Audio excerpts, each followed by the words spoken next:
disse antes, a velocidade diretriz da rodovia, se há pontes, viadutos, porque impactam essas distâncias, se,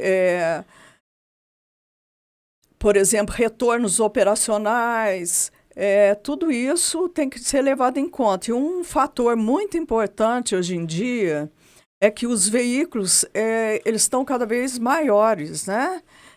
Hoje, por exemplo, é admitido pelo CONTRAN o veículo acoplados de até 30 metros de comprimento. Isso tudo impacta os raios que são exigidos, porque, por exemplo, para a segurança dos usuários da rodovia e para os usuários que vão acessar ali, você precisa ter raios maiores para que o veículo que está adentrando, ele não colida com o que está saindo, né? Invada a pista contrária. Também a superlargura, exigir uma largura compatível com essa manobra.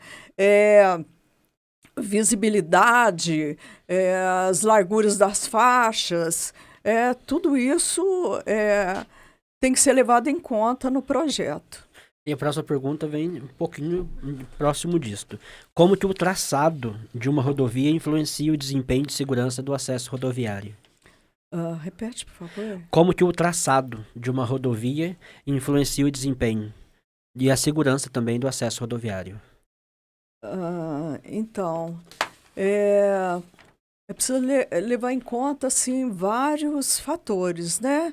Então, por exemplo, hoje, mais ou menos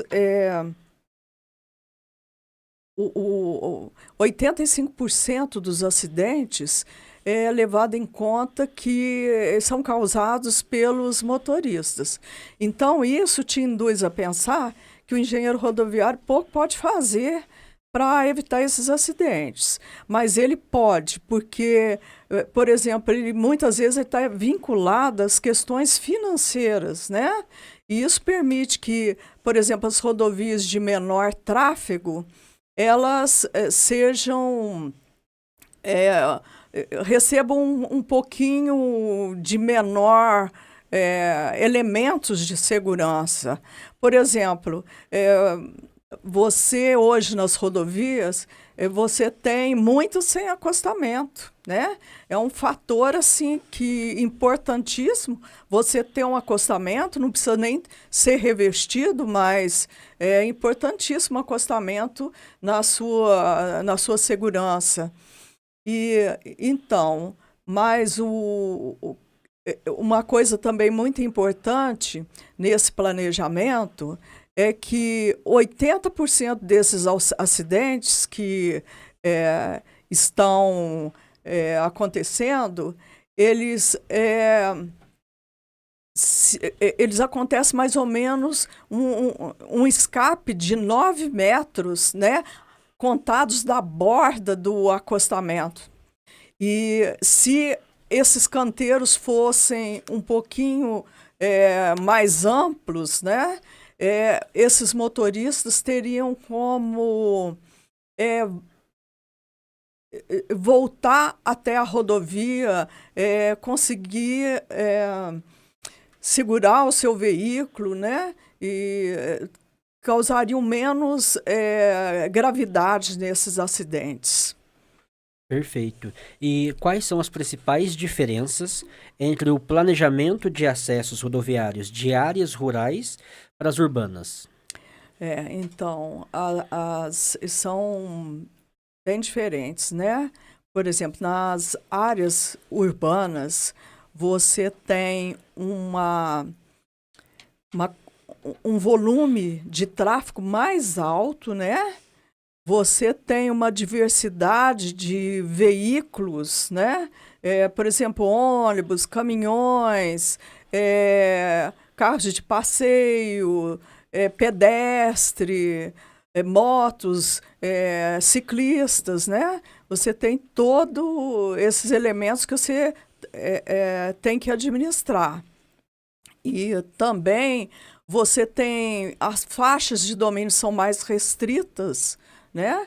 Porque muitas prefeituras aprovam projetos dentro dessas faixas e aí se torna um problema judicial.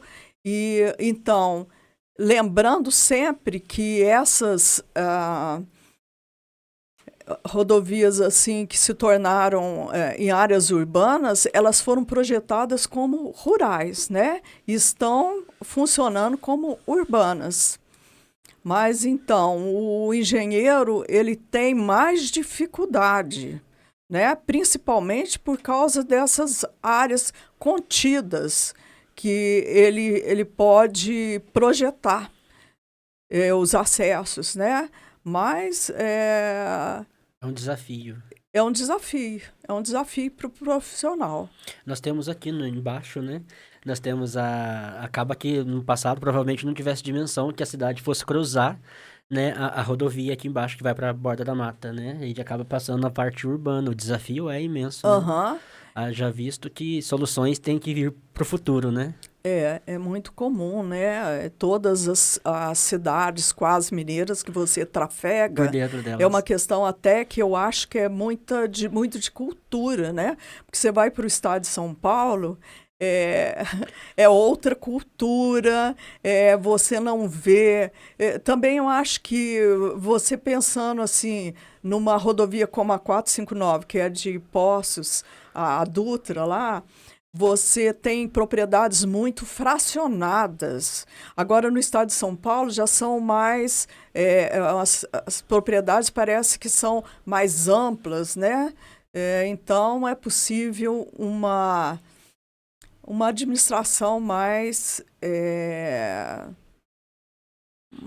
Mais facilitada, de mais certa forma. facilitada, Não né? deixa de ser, faz sentido. Aham. Não, se a gente analisar mesmo, toda vez que a gente anda na estrada mineira, a gente vê um clima, uma realidade, quando você passa para o estado de São Paulo é diferente. E a Aham. palavra que você usou, cultural, para nós que não somos leigos, faz todo sentido, porque é uma característica, as cidadezinhas mineiras, você pega aqui em volta da gente, praticamente todas. Aham. Pouso Alegre, você pega Santa Rita, Sapucaí quase dentro, né? E você pega Conceição dos Outros, Cachoeira de Minas, Congonhal, todas têm a rodovia passando por dentro dos municípios, dificultando um Mas pouco mais.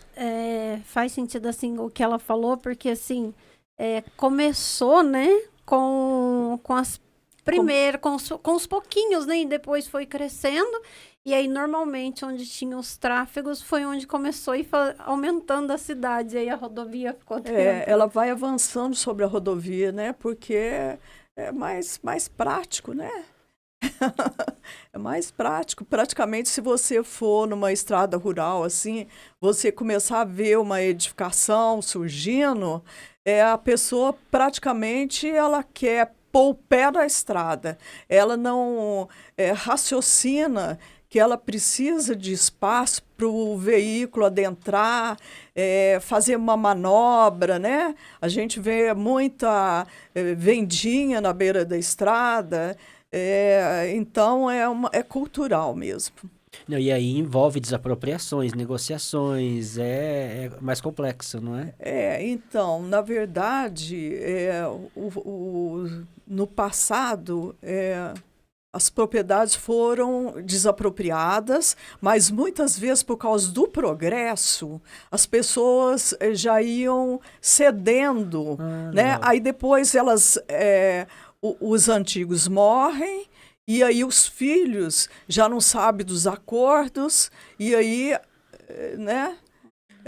Então, antigamente não era assim muito legalizado isso. Atualmente que tem uma preocupação muito grande, né, por causa dos problemas que foram herdados nessas rodovias. Faz sentido, aí vão requerer o direito da propriedade.